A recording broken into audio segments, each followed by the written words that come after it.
আমাকে ওই ডিবির হারুনের বাহিনী তারা আমাকে অ্যারেস্ট করে নিয়ে আসলো। অ্যারেস্ট করে নিয়ে এসে আমাকে দীর্ঘ 13 দিন 3রা আগস্ট পর্যন্ত কথা বলছি আমি। 3রা আগস্টের ভিতরে আমাদের মতো আমার মতো আমাদের যত নেতা কর্মীরা ছিল প্রত্যেকের উপরে ওই স্বৈরাচারের পেটুয়া বাহিনী, ওই ডিবির হারুনের বাহিনী আমাদেরকে চোখে গামছা দিয়ে বেঁধে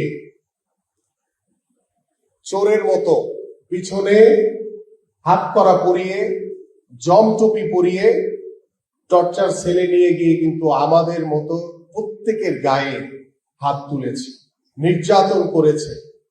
প্রতিটি সন্ধ্যা ছিল আমাদের জন্য একটি আতঙ্কের সময়। আমি এই কথাগুলো বলার উদ্দেশ্য হচ্ছে, আজকে যারা জুলাই বলতে বলতে গলা শুকিয়ে ফেলছে, বুকে ফেনা তুলে ফেলছে, আমার নিজের চোখে দেখা এই যে সার্জিস, এই হাসনাত আজকে সে সংসদে গেছে, আমরা তাদেরকে ওয়েলকাম করেছি। তারা কিন্তু ওই দিন ওই ডিবির হারুনের ভাতের হোটেলে বসে একসাথে ভাত খেয়েছে, আমাদের চোখে দেখা।